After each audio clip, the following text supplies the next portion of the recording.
there was this extremely coordinated onslaught, not by a lot of the usual suspects, but by a much higher level of campaign at the highest levels of the Israeli government, parts of the American government, a lot of these advocacy groups, as well as very pro-Israel factions within the American right, the Republican Party, who went on a full-fledged jihad, a war, to claim that this passage in your speech was not just offensive, but was one of the worst blood libels ever uttered in a public setting since World War II, and that not only that, but it intended to imply that Israel was behind the killing of Charlie Kirk. And after I saw this, I thought it was crazy because I watched the speech.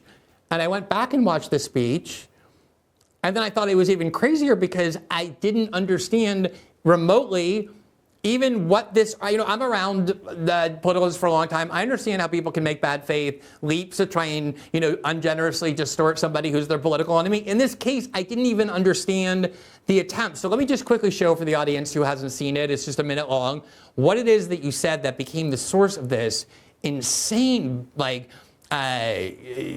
campaign to try and demonize you in a way that you haven't even been demonized before. And then let me ask you what your understanding of this passage was. Let's play that. Ultimately, he was a Christian evangelist. And it actually reminds me of my favorite story ever. So it's about 2,000 years ago in Jerusalem, and Jesus shows up and he starts talking about the people in power, and he starts doing the worst thing that you can do, which is telling the truth about people, and they hate it, and they just go bonkers. They hate it, and they become obsessed with making him stop. This guy's got to stop talking. We've got to shut this guy up. And I can just sort of picture the scene in a lamplit room with a bunch of guys sitting around eating hummus, thinking about what do we do about this guy telling the truth about us? We must make him stop talking. And there's always one guy with the bright idea, and I could just hear him say, I've got an idea, why don't we just kill him? That'll shut him up. That'll fix the problem.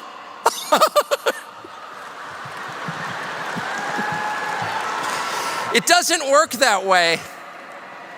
It doesn't work that way. Everything is inverted. All right, so we covered the insane reaction to that excerpt on last night's show and showed some of the insane organizational statements and condemnations, people calling you a neo-Nazi, the most dangerous anti-Semite ever to appear in American history.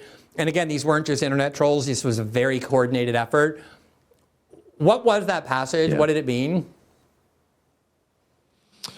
That's the Christian gospel. That's the story of Jesus. That's the kind of cliff notes of the New Testament. So Jesus, basically tells the truth about the authorities, the religious authorities. Jesus is, of course, a Jew. All of his apostles are Jews. Everyone in the story is a Jew, for the record.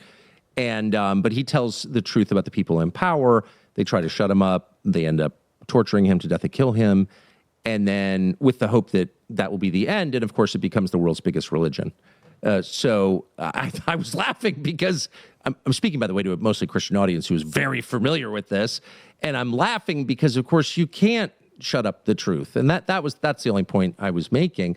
But what's so interesting about the reaction is that I had no idea it would get that reaction. And I had intentionally, there'd been a lot of drama about me speaking at Turning Point events. And I really love Charlie, for real, as I've said that, and his wife. And so I brought my wife, and I said to her that morning, I was like, man, I'm not going to do anything relating to politics at all. I'm only going to talk about the Christian message because I don't want to be divisive at a funeral. And I don't honestly think you should be talking about politics at a funeral. It's deeper than that. It's more important than that. So I wanted to be respectful, and I wanted to talk about the thing that Charlie cared about most. And then you get this reaction, and I wasn't on Twitter, but I kept getting texts from people like, oh, they're so mad at you about the hummus or something. Hummus. Since when is hummus Jew? It's an Arab food. I mean, the whole thing is so bonkers. And I love hummus, by the way. And every time I'm in an Arab country, I eat hummus.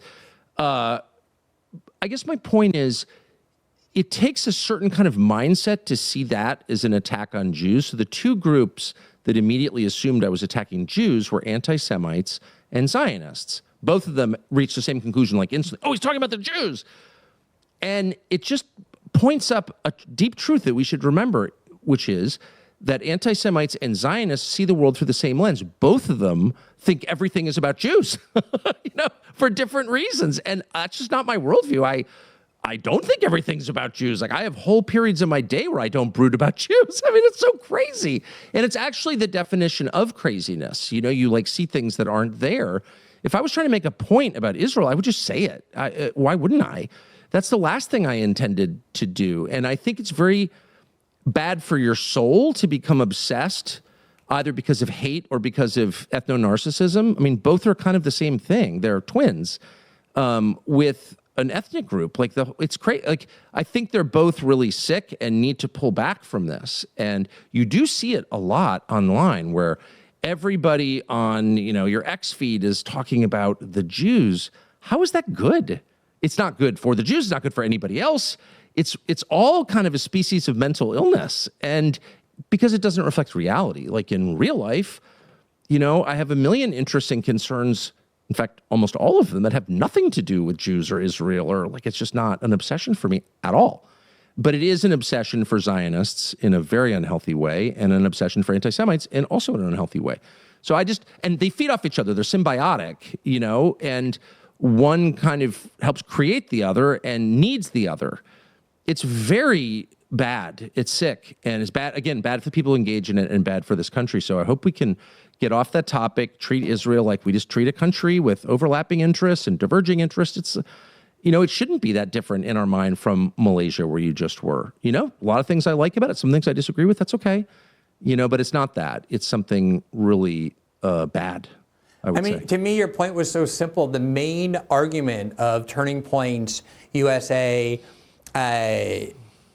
faithful, including Erika, Kirk, and the entire top management of Yes. Turning Point, was a very natural, moving one. I've seen this in many other contexts where someone dies and you want to say, look, their death was not in vain. Like, they're not going to be forgotten. They're, in fact, probably going to embolden the movement. This has been a very common media theme on the right, that Charlie Kirk's death clearly has done more to elevate Charlie Kirk and his message and his cause and to embolden people to join it by far than any other thing that has happened. And all you were doing was saying that it's exactly the same thing that happened when they thought if they killed Jesus, they would get rid of Christianity. Exactly. And of course, the same thing happened. And it's like, but I mean, I just want to, I think though, the key context here is it's not just like people misunderstood what you were saying. You have become a very important and influential person on the American right. It doesn't matter on the American left. There's always been a lot of criticism of Israel, very virulent. But on the American right, it's been more or less locked down that people are supportive of Israel. You've had some exceptions, some important ones like Pat Buchanan and Ron Paul, who definitely were on board with those things. But it's much bigger now, and you're one of the most prominent people doing it. There's clearly an attempt to drive you out of the discourse. The ADL, when you were at Fox, tried to get you fired. There's clearly an attempt to destroy your reputation. And they seized on this Charlie Kirk speech that was so benign in order to do it, and did so under the disgustingly, projecting guise that you were the one who politicized the Charlie Kirk memorial by bringing up Israel and bringing up, how the Jews killed Jesus when it had nothing to do with that. But is this something that, I'm just wondering, because it is as we know, Israel is a very intensely debated topic. There's a huge lobby that wants to destroy people who question any of the orthodoxies. Is this something that you have been feeling more of? I know you stay off social media, but it's so big that you can't be inured to it. How is that affecting you, if at all, and what is your strategy for dealing with it? Well, it makes me sad because in this specific case, because actually what I said was the Christian message, before anything else, calls on us to repent, which is to admit what we've done wrong, not what you've done wrong, not what Israel's done wrong, what I have done wrong. That is the ticket, okay, in my religion. And Charlie said that a lot. And I think it's the opposite of blaming other people. It's blaming yourself first. That's the Christian message right there. And I really want people to hear that because I think it's so important. And I try to practice that. I try. It's hard. I try. So I was bummed out that other people's hate and narcissism, crazy narcissism, obscured what I was trying to say. It's actually not about you. Sorry. It's about the world's biggest religion and my faith. If we could just talk about me for 1 second or talk about Jesus for 1 second. So look, I never want to fight about Israel ever. I'm actually pretty moderate on the subject, I think.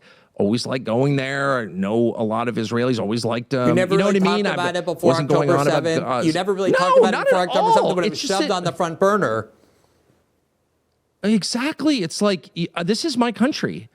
I don't own the country, but I'm a shareholder in the country. I'm an American. And you can't use my country like some kind of disposable product. Like, you just can't. I mean, Bibi's running around. This is a fact. I'm not guessing about this because I talked to people he said it to, is running around the Middle East, his region, and his own country and telling people point blank, just stating it, I control the United States. I control Donald Trump. He's saying that. And again, I'm not guessing at all. That's a fact. And I dare them to say that's not true because it is true and they know it's true. So I'm an American. How do you think it makes me feel? Even if I didn't vote for Trump, which I did vote, I campaigned for Trump, but even if it was Joe Biden, I'm an American. You can't it's too humiliating. I can't handle that. And I shouldn't have to put up with that. This is a country of 9 million people. I'm not even attacking the country. I'm attacking my leaders who are allowing my nation of 350 million people to be forced into doing things that are bad for me and my children because of some other country. Like, that is a violation of the most basic arrangement we have with our leaders, which is represent us, please, at least most of the time, and they're not. And there's an ongoing humiliation ritual designed to make us all crazy, designed to turn us into haters. I'm not gonna give them the satisfaction of becoming what they call me. I'm not a hater, and I'm never gonna become one. But I will never accept this. I shouldn't have to accept it. I have nothing to be ashamed of. I have no unexpressed views. I'm not hiding anything. I say exactly what I think all the time. This is wrong. And if it's not wrong, tell me how it's not wrong. Why don't you stop attacking me and trying to get family members fired, which they never stop doing? Why don't you instead tell me how you disagree with me?